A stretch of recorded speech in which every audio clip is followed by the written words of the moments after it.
نماز چھوڑنا کفر اور شرک کے برابر ہے.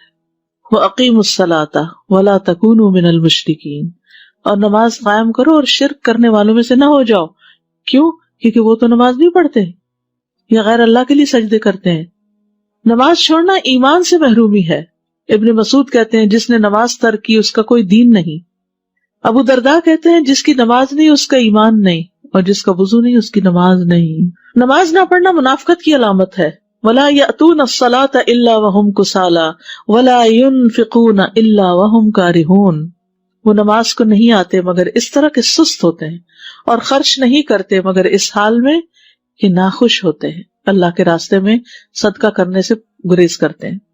ابن عمر کہتے ہیں کہ جب ہم کسی آدمی کو فجر اور عشاء کی نماز میں حاضر نہ پاتے تو اس کے بارے میں برا گمان کرتے تھے کہ شاید وہ منافق ہو گیا ہے. امام ابن القیم رحمہ اللہ کہتے ہیں نماز میں یہ 6 صفات منافقت کی علامت ہے. نماز کی طرف جاتے وقت سستی کا مظاہرہ کرنا، نماز ادا کرتے ہوئے لوگوں کو دکھلاوا کرنا، اس کی ادائیگی میں تاخیر کرنا، جلدی جلدی ٹھونگے مارنا، اس میں اللہ کا ذکر کم کرنا، با جماعت نماز پڑھنے سے پیچھے رہنا. پھر جان بوجھ کر نماز چھوڑنے والے سے اللہ کی ذمہ داری کا ختم ہونا. نبی صلی اللہ علیہ وسلم نے فرمایا جان بوجھ کر نماز کو ترک مت کیا کرو، اس لیے کہ جو شخص جان بوجھ کے نماز چھوڑتا ہے اس سے اللہ کا ذمہ ختم ہو جاتا ہے. ایک نماز قضا کرنا بڑے خسارے کا باعث ہے. نبی صلی اللہ علیہ وسلم نے فرمایا جس کی ایک نماز اس سے فوت ہو گئی گویا اس کا مال اور اس کی اولاد فنا ہو گئی. اتنا بڑا ایکسیڈنٹ ہے، اتنا بڑا نقصان دہ ہے، لیکن ہم کبھی اس کو نہیں سمجھتے کہ کتنی بڑی نقصان کی بات ہے. چھوٹی چھوٹی باتوں پہ نماز چھوڑتے تھے، وہ کیا مہمان آ گئے تھے، وہ کیا بس ڈرائیو کر رہے تھے، پھر کہیں نہ کہیں تو روک بھی سکتے تھے. ایک نماز چھوڑنا اعمال کی بربادی کا باعث ہے. نبی صلی اللہ علیہ وسلم نے فرمایا جس نے نماز اثر چھوڑ دی اس کے اعمال باطل ہو گئے. حبط عملہ، یعنی نماز چھوڑنا باقی اعمال، باقی نیکیوں کو بھی ضائع کر دیتا ہے. کئی لوگ ہیں نا وہ یہ کہتے ہیں کہ ہم اور جو اتنے اچھے اچھے کام کرتے ہیں، ہم کسی کا دل نہیں دکھاتے، ہم صدقہ خیرات کرتے ہیں، لیکن کیا ہوا جو نماز نہیں پڑھتے. یعنی عام طور پر ان لوگوں کی تعریف زیادہ کی جاتی ہے جو لوگوں کا خیال رکھتے ہیں لیکن نماز پڑھے یا نہ پڑھے. تو ٹھیک ہے وہ بہت اچھی نیکی ہے، لیکن اس نیکی کی حفاظت تبھی ہوگی جب آپ نماز کی حفاظت کریں گے. اگر آپ نے نماز کی حفاظت نہیں کی تو وہ نیکی بھی ضائع ہو جائے گی. دلوں کی سختی اور غفلت کا باعث. عبداللہ ابن عمر، ابو ہریرہ دونوں بیان کرتے ہیں ان دونوں نے رسول اللہ صلی اللہ علیہ وسلم کو ان کے ممبر کی سیڑھیوں پر فرماتے ہوئے سنا لوگ جمعہ چھوڑنے سے باز آ جائیں ورنہ اللہ ان کے دلوں پہ مہر لگا دے گا، پھر وہ غافلوں میں سے ہو جائیں گے. نماز کے وقت سونے والے کے کان میں شیطان کا پیشاب کرنا. عبداللہ کہتے ہیں کہ نبی صلی اللہ علیہ وسلم کے سامنے ایک شخص کا ذکر کیا گیا کہ وہ صبح تک پڑا سوتا رہا اور نماز کے لیے بھی نہیں اٹھا. آپ نے فرمایا شیطان نے اس کے کان میں پیشاب کر دیا ہے.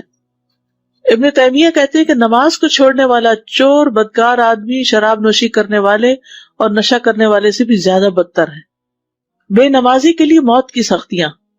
وَالْتَفَّتِ السَّاقُ بِالسَّاقِ إِلَىٰ رَبِّكَ يَوْمَئِذٍ الْمَسَاقُ فَلَا صَدَّقَ وَلَا صَلَّىٰ وَلَٰكِنْ كَذَّبَ وَتَوَلَّىٰ، اور پنڈلی پنڈلی کے ساتھ لپٹ جائے گی، یعنی جب جان کنی کا وقت آئے گا. اس دن تیرے رب ہی کی طرف روانگی ہے، سو نہ اس نے تصدیق کی اور نہ نماز ادا کی، لیکن اس نے جھٹلایا اور منہ پھیرا.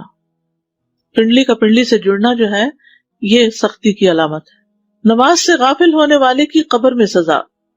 سمرہ بن جندب کہتے ہیں کہ نبی صلی اللہ علیہ وسلم نے خواب بیان کرتے ہوئے فرمایا جس کا سر پتھر سے کچلا جا رہا تھا وہ قرآن کا حافظ تھا، مگر وہ قرآن سے غافل ہو گیا اور فرض نماز پڑھے بغیر سو جایا کرتا تھا.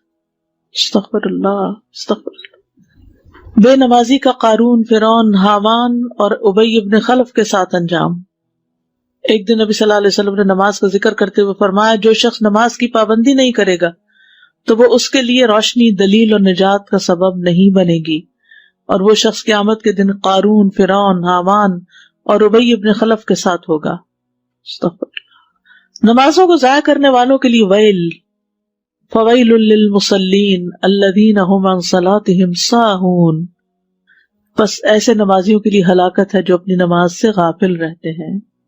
مصعب بن سعد کہتے ہیں کہ میں نے اپنے والد سے کہا ہے ابا جان، اللہ تبارک و تعالیٰ کا یہ فرمان ہے الذین هم عن صلاتهم ساہون، تو ہم میں سے کون ہے جو نہیں بھولتا اور کس کے دل میں خیال نہیں آتے؟ انہوں نے کہا اس کا یہ مطلب نہیں، بلکہ اس آیت سے وقت کا ضائع کرنا مراد ہے کہ وہ فضول کاموں میں لگا رہے یہاں تک کہ وقت ضائع کر دے، یہ ہے ساہون، دیر کر کے پڑھنا۔